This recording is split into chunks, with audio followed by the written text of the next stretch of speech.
China is vast, covering 7% of the planet's land surface.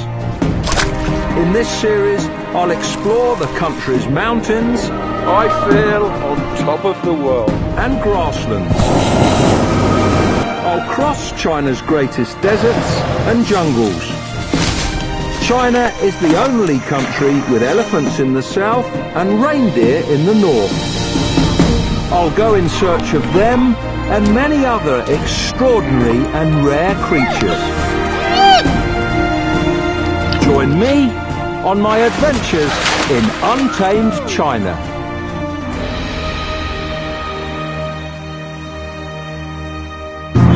Jinghong, a tropical paradise in the far south of China.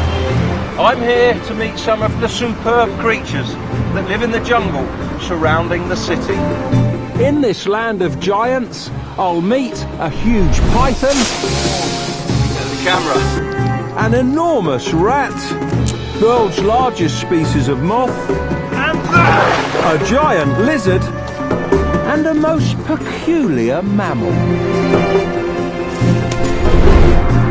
But my main mission is to meet in the wild one of untamed China's rarest and unexpected animals. The Asian elephant, another giant.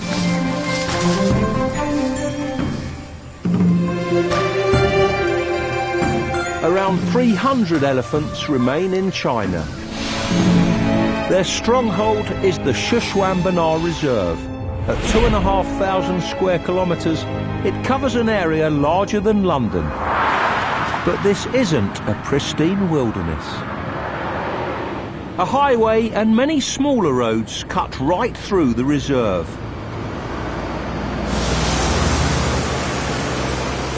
Elephants can be so close to the roadside, drivers are warned not to beat their horns in case they startle them.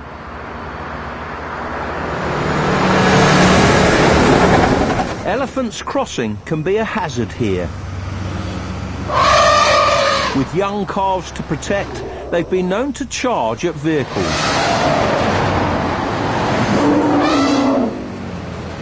Elephants should always have right of way.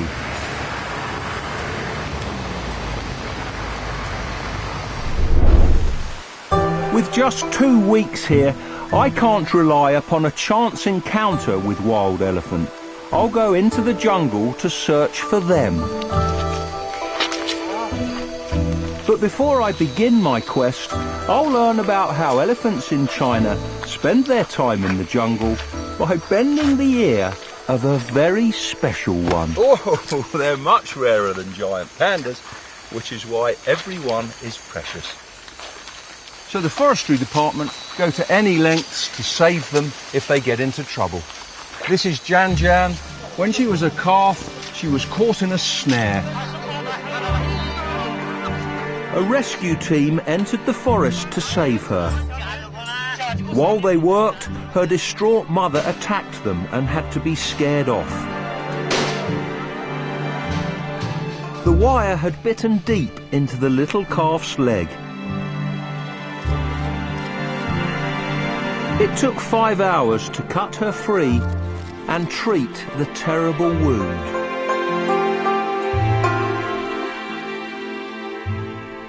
It was touch and go if she'd pull through. But the plucky calf wasn't going to give up easily. With first-rate medical attention, Jan Jan survived that terrible wound. Now you can just see a scar on her back leg. Now Shishom, a forest ranger, is assigned to look after her every need. Walking with Jan Jan is such a privilege. I don't mind being mudded by an elephant's ear. You've made me really dirty.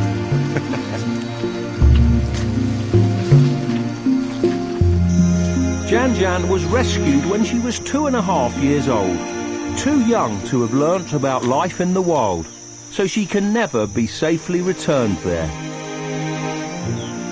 Now 8, she's a calming influence for other rescued elephants.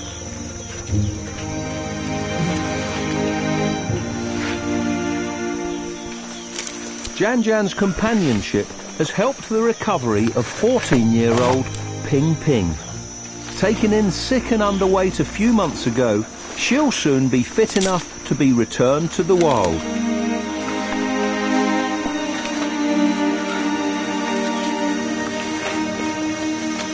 She's an expert at finding forest foods, and needs to be.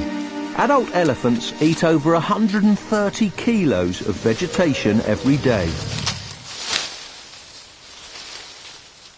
In China, bamboo is a favourite food. Ping Ping pushes one of the giant grasses to the ground.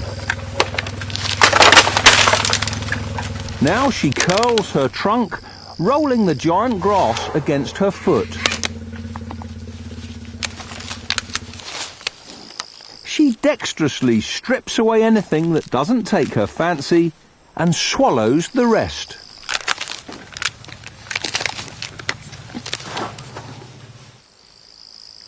Ping Ping and Jan Jan have given me a privileged view of Chinese elephants in their jungle home. Now, though, I must find a wild herd. They've been seen in Elephant Valley at the heart of the reserve.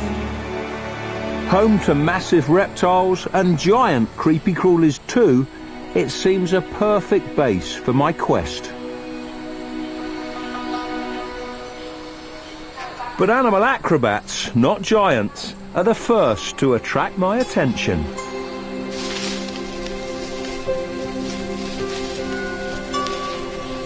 White-cheeked gibbon, moving so beautifully through the trees. He's in search of fruits, leaves, flowers and insects too. Perfect view of the male there. The fur on the crown sticks right up. The female is a different colour, brown, but with much flatter fur on the head. There we are, there's the female and baby. These are extremely rare in China. There's only about 60 of them left. These beautiful animals have declined because of forest destruction and hunting, but now they're fully protected. Climbing superbly. The way they move, arm over arm like that, brachiating is the technical term for that way of moving. Gibbons are the masters at it. In a single swing, they can cover over 3 metres. Female did a spectacular jump. There's the baby clinging to her tummy. With luck, this infant could live for 30 years. He has an older brother who is 3 now. His world will soon be turned upside down when he has to leave his family and find a mate of his own. Pairs of white-cheeked gibbons are faithful and can be together for up to 25 years.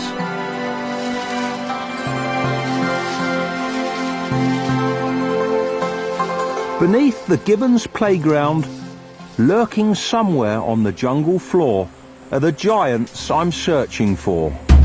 Coming up, evidence of elephants and a giant snake. Stay there! They're all striking at the camera.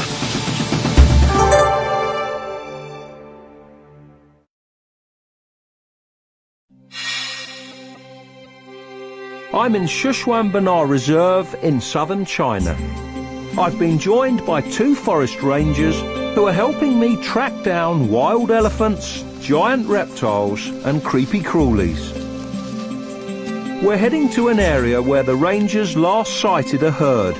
It was some time ago, but it seems like the best place to start. Oh, look at this. Nearly trod on it. A fantastic caterpillar, wonderful eye spots. This is a hawk moth. And then, Yanjinsha is Mandarin for cobra. As the rangers say, that stance is exactly like a cobra. The caterpillar rears up when you touch it, flashes these eye spots. By mimicking a snake, it startles predators.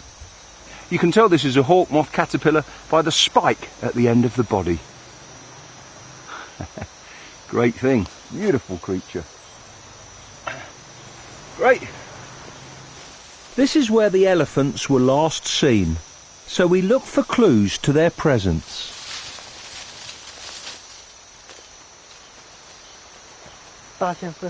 Dashong, that is Chinese for elephant. It's obvious what this is, but it's certainly not fresh. This must have been dropped 2 or 3 months ago. We need fresher dung than that. Thanks though, Shushini. As we search for more recent evidence, an elephant's footprint or trees that have been damaged, we notice something strange overhead. Oh, Shushini. It looks like this tree trunk has been carpeted. This is a mass of moth caterpillars that you do not want to touch. They're covered in hairs that will cause extreme irritation.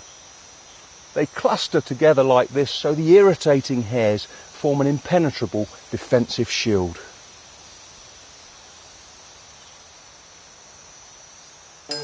We're nearly at the end of our first day. We found proof of elephant activity, but no fresh signs.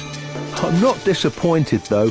This is an extraordinary forest, and you never know what's just round the corner. Here's another of Sichuan Banar's extraordinary creatures. This is a great bamboo rat, only found in the far southwest of China. Lives almost entirely on bamboo, which is why I'm crawling on my hands and knees through a bamboo thicket. This is the biggest bamboo rat in the world, weighs in at 4 kilograms, 50 centimetres long, about the size of a Jack Russell. This one would have just come out for its nocturnal feeding session. They normally sleep in burrows during the day.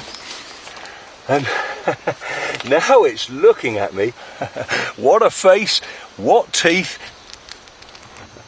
Looks like he needs a trip to the dental hygienist for a scale and polish. Away he goes. Females have 3 to 5 babies in an underground nest. This one's a little boy, I can tell from this rear view. Not moving that fast, but fast enough for me. I can't keep this up. Look at the state of me. But that was a great experience.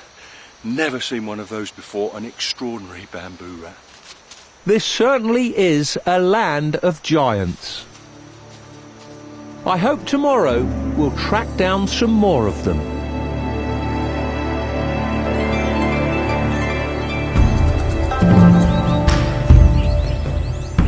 The next day, we continue our search for wild Asian elephants.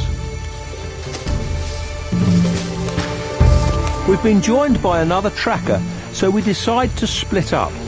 2 of the rangers will climb to a high viewpoint, while we look for fresh footprints along the riverbank. There's no elephant tracks here, but we still come up trumps. Python! Stay there! This is a big one. Get you out in the open, get a good idea of the size of you. I reckon she's about 5 meters long. This is a Burmese python. This is the largest snake in... Whoa! Largest species of snake in China. Yeah, oh, striking at the camera there.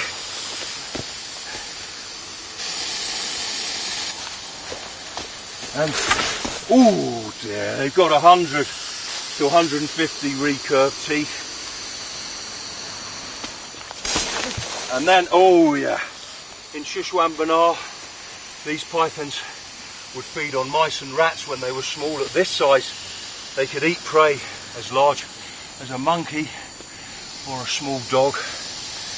And they really are an impressive predator. Pythons, like the pit vipers, have a heat sensing mechanism They can detect warm objects with heat-sensing pits just behind the nostrils. So, when she strikes like that, she is seeing my body heat. I'm saying a she because this is such a huge snake. This is definitely a female. The males are much smaller. I tell you what, dodging, striking pythons certainly hones your reactions. I'm not very good at football, but I'm okay at doing this. Her hiss is much quieter now. Those few strikes tired her out. Reptiles fatigue much more easily than mammals. So I'm going to lift her up. She's not that tired. Now I'm going to help her on her way. Come on. Perfect habitat here for these beautiful pythons. Off you go, darling. Thank you. Beautiful snake. I've now found 2 of Sichuan Banar's resident giants, but I still have an Asian elephant to find. The police are helping me with my inquiries. There's been reports of elephants raiding crops, and an officer escorts me to the scene of the crime.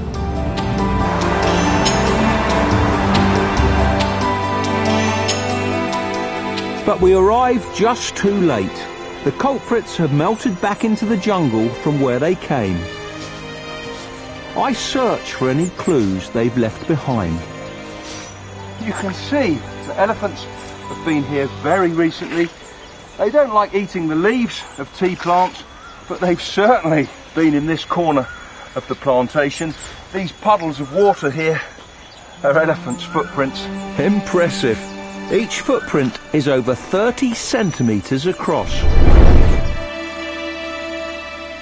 If only I'd got here earlier, I could have witnessed the raiding party. Elephants find crops a great temptation, especially corn. They can cause devastating damage, and in the past they were shot. Thankfully, today they're fully protected, and the government compensates farmers for crop losses. In return, villagers don't harm the elephants and just scare them away.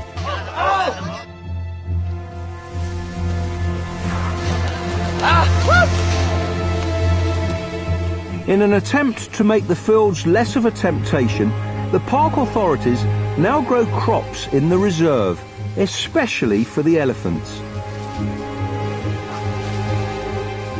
It's hoped this experiment will keep them from visiting gardens too.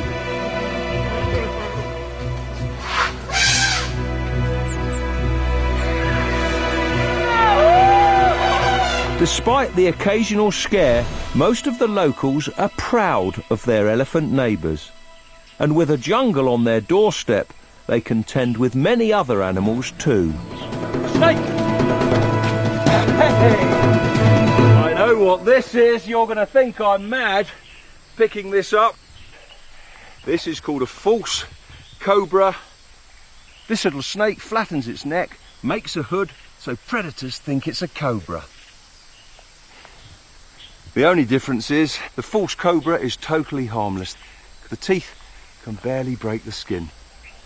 A snake like this would chase down small lizards and eat mice too. He's a feisty little fellow, common around cultivation like this, near to water, near to rice fields and small streams. This one's just about to shed its skin. You can tell that by the milky eyes. You are great, aren't you? The false cobra. Go on then. Away you go.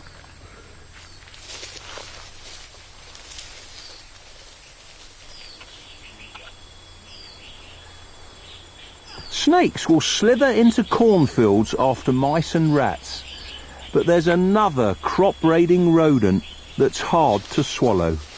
I come across one of its calling cards.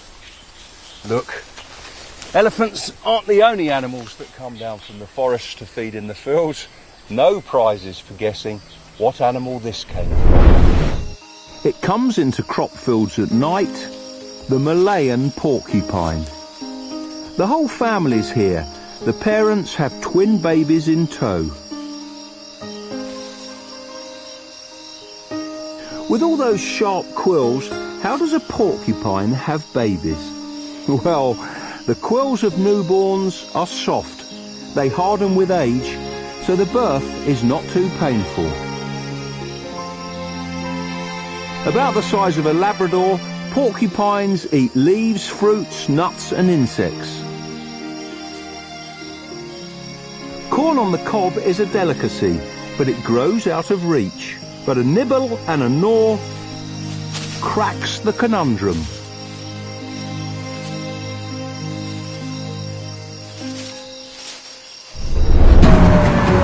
After the break, there's another emergency call. This time, it's a deadly house guest. And I'm still hoping to meet some of China's last elephants.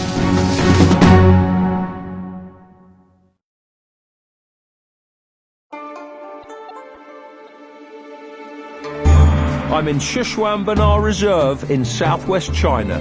It's a land of giants. I've already met a record-breaking rodent. This is a great bamboo rat. This is the biggest bamboo rat in the world. Python! As well as a huge Burmese python. Yeah, striking at the camera there. But another giant, the Asian elephant, is proving to be elusive. I arrived just too late to see them raiding crops, but I'm hot on their trail.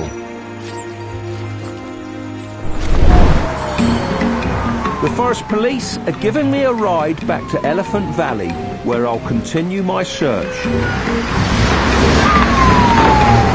But en route, there's an emergency call about a dangerous squatter. Isn't what it seems. I've taken a ride with the forest policeman to meet China's Mr. Snake Man. These people have got a snake. It was in the kitchen actually, and it slithered out here. People are obviously worried about having a snake in the house. We're not sure what species it is. Could be a common rat snake, could be a cobra. And for once it's great to be a spectator. This man, he loves snakes as much as I do. There's the snake. It's not a rat snake. It is a cobra. That hissing there. Difficult manoeuvring the snake amongst all this kitchen stuff. It's a monocled cobra. You see the monocle on the back of the neck.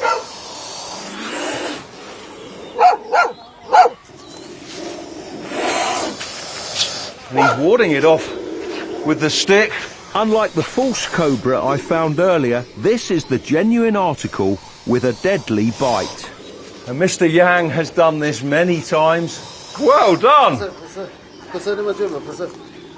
Hey, hey, fantastic. Hey. That's great. And that snake won't be killed. Mr. Yang will check it's okay medically and then release it back into the forest where it can survive in the wild. Okay, great stuff. I'm pretty certain there'll be cobras around my base in Elephant Valley. But just like wild elephants, they're wary and elusive, melting into the jungle at the slightest hint of a human.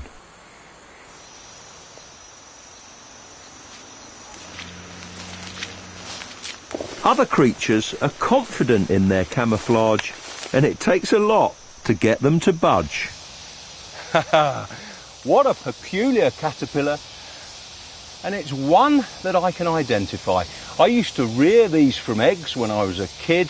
They're bred under artificial conditions in Europe, but this is the first time I've seen one in its native country. This is the caterpillar of the largest moth in the world, the Atlas moth.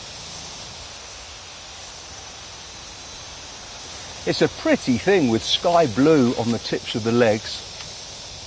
Because we're in the tropics where conditions are good all year round, insects can breed continuously, you can find all the generations at any one time.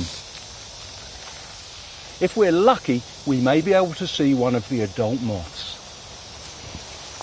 I'll have to wait for nightfall to have the best chance of showing you one of those. But now we've got our eyes skinned for giants that are out and about in broad daylight. Monitor lizard.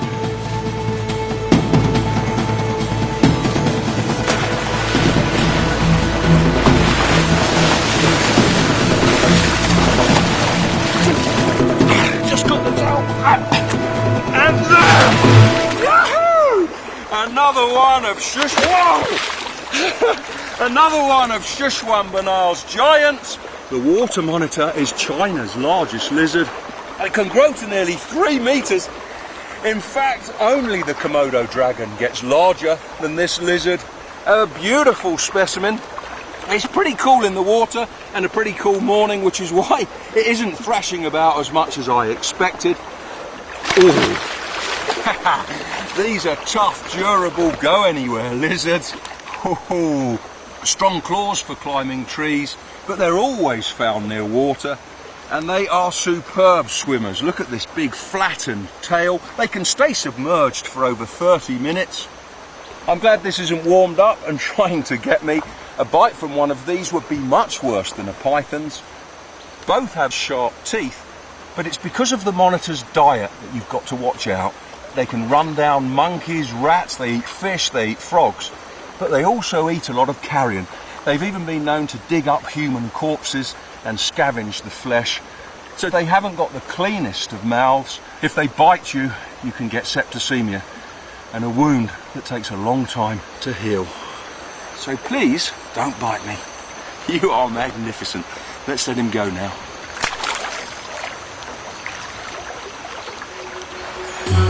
After trekking for many kilometres, I've still not laid eyes on a wild elephant. But I'm not downhearted. There's always something to see here.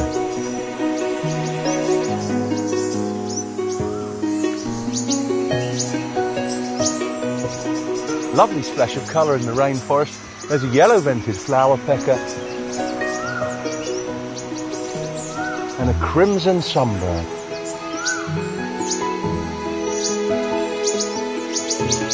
These little birds eat nectar and insects. The flower pecker and mistletoe berries too.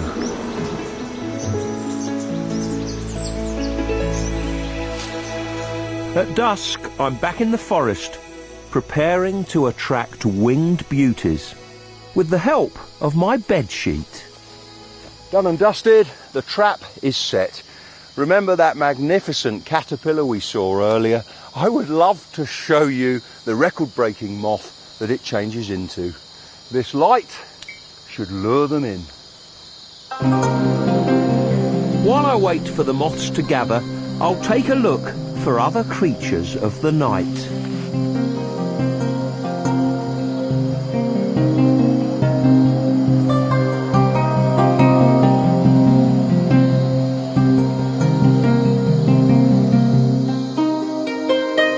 Slow loris.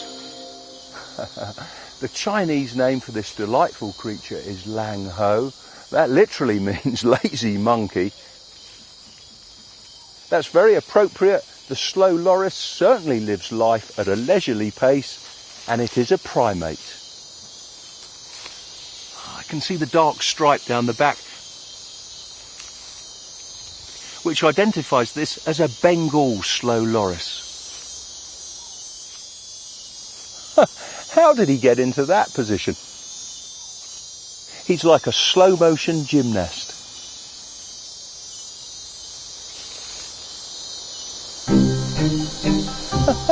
He's stalking an insect.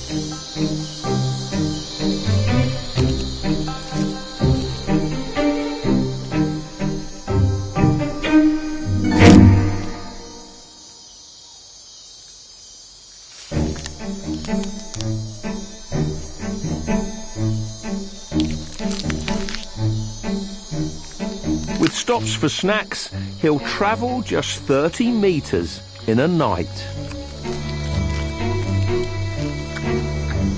delicious.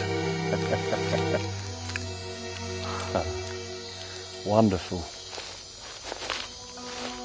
The trap should be teeming with life by now. It's 10 p.m, there's a cicada, a few nice moths. But there's not the giant moth I want you to see. That's not unexpected though. They're late risers and usually fly in the early hours of the morning. I'll wait some more and see what else is out and about.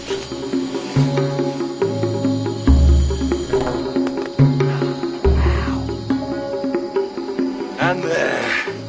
This is one of China's most peculiar mammals, the Chinese pangolin. As you can see, the body is covered in these brown scales, just like the overlapping tiles on a roof.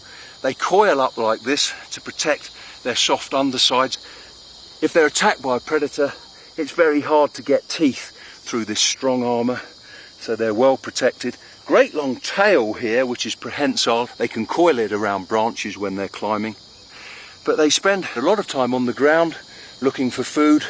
Their main prey are ants and termites. They use these powerful front legs to break into termite and ant mounds. Inside the snout there's a sticky tongue, some 30 centimetres long.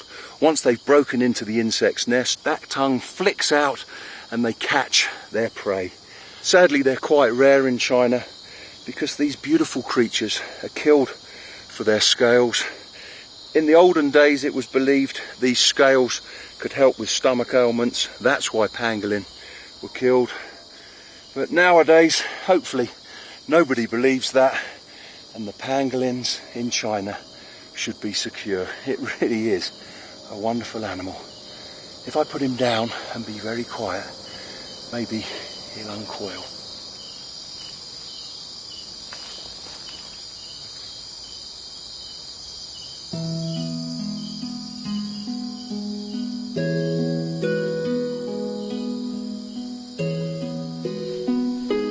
Snout contains the sticky tongue, which he uses for mopping up the ants and termites. I don't think he's aware I'm still here. Pangolins have an excellent sense of smell, but their hearing and eyesight aren't up to much.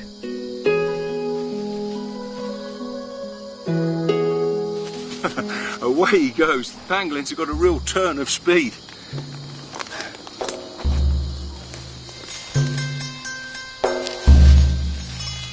I can see from a long way off that the lamp has at last lured in a lady. Wow, this is what I waited into the wee hours for. Look at this moth. It is ginormous. This is an atlas moth, and the wing area of the largest individuals can be 4/5 the size of the head of a squash racket. This is a female. They grow much larger than the males. These moths are weak flyers. She won't be far from the cocoon that she hatched from. And the cocoons of these moths are so large, in Taiwan, they sometimes use them as purses. In Hong Kong, the Cantonese name for these moths is snakehead.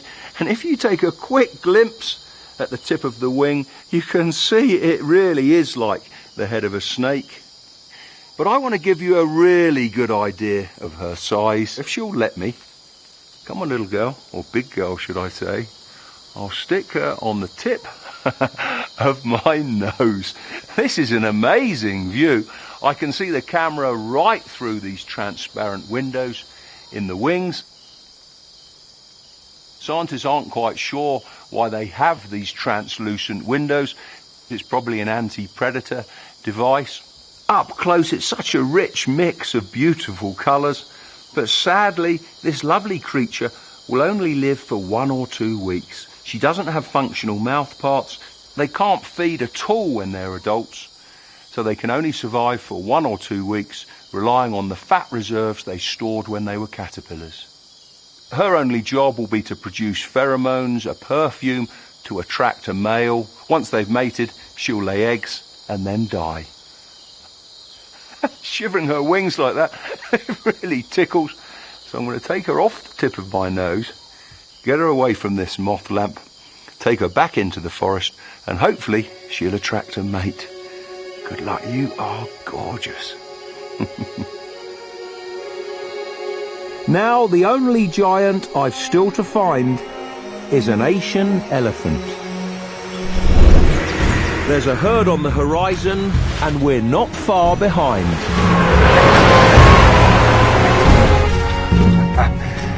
That's more like it. Very fresh elephant dung. But will I catch up with some of China's last elephants?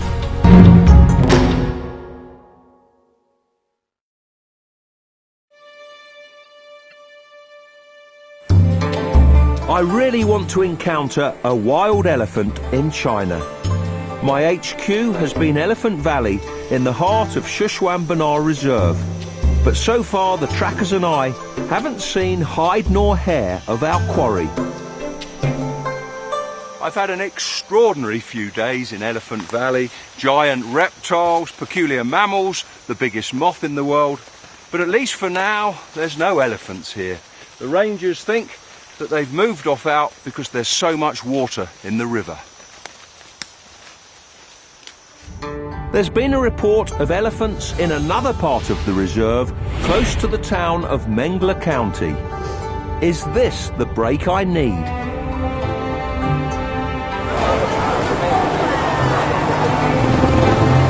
The faces and costumes are different here.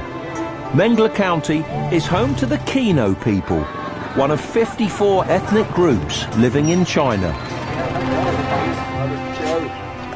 Mr. Cho from the Forest Department is my guide and driver here.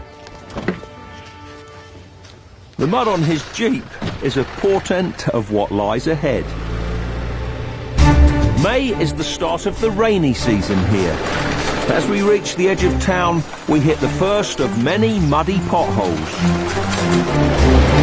Our progress disturbs swallowtail butterflies sucking up salts from the damp mud. There's more than enough of that.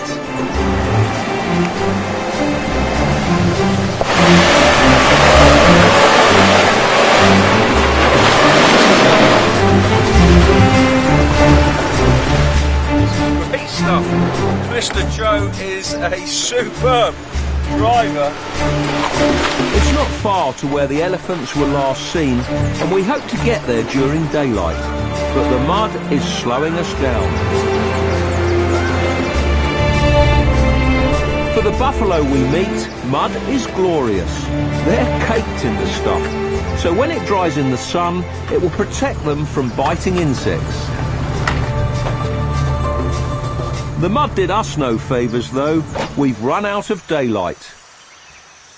But at least we can have a wonderful meal, and the villagers here can give me an up-to-date report on the elephants. They seem pretty confident I'm in the right place at the right time at last. Lovely Kino lady there. They're the ethnic group that live in this village. It's right in the heart of elephant country. Too late to go looking tonight, but my ranger friends here have been keeping tabs on a herd of elephants, so fingers crossed tomorrow will be the day I at last see a wild elephant in China.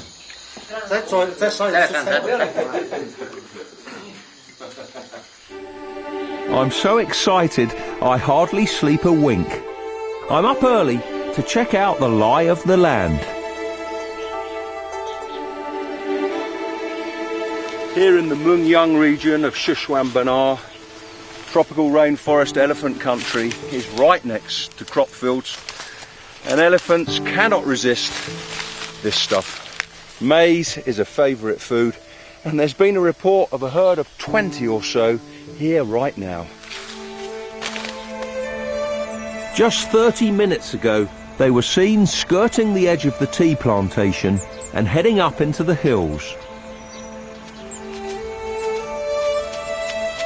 The tea pickers glimpsed them disappearing over the ridge and then heard trumpeting from the valley beyond.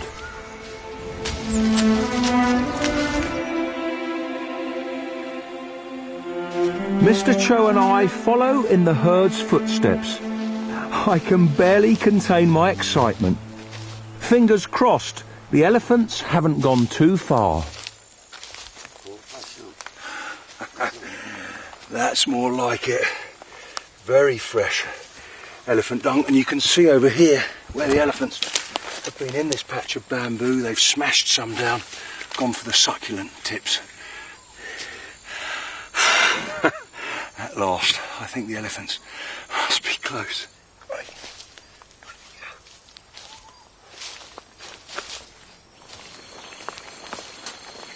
No, 大象，大象，elephants. At last. One standing right in the open there, moving those big ears.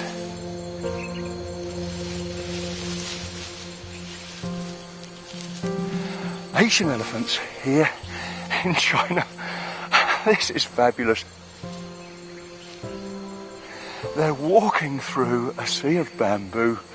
I could not have hoped for better than this. There's a mother and a little calf there.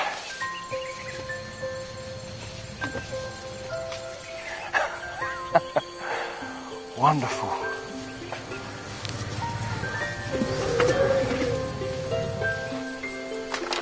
Hear this cracking sound as they're knocking the bamboo down.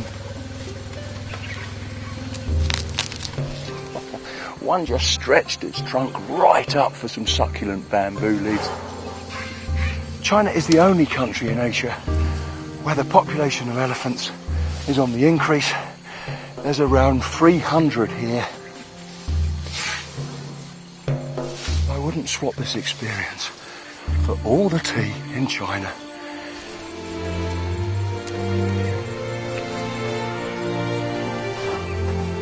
So I've seen elephants in untamed China. Mission accomplished. Next time, I'll be in central China in the province of Sichuan, on the roof of the world. I'll meet some really colourful creatures. these are Bao Xing tree frogs, only found in a small part of central China. And there's some old friends to catch up with too. Oh, they are just superb.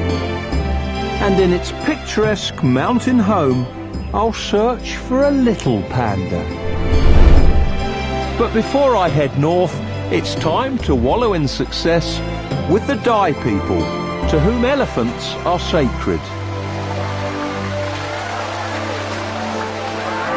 I'm celebrating because I've seen an elephant in the wild in China for courage. The Dai people here believe if you get soaked to the skin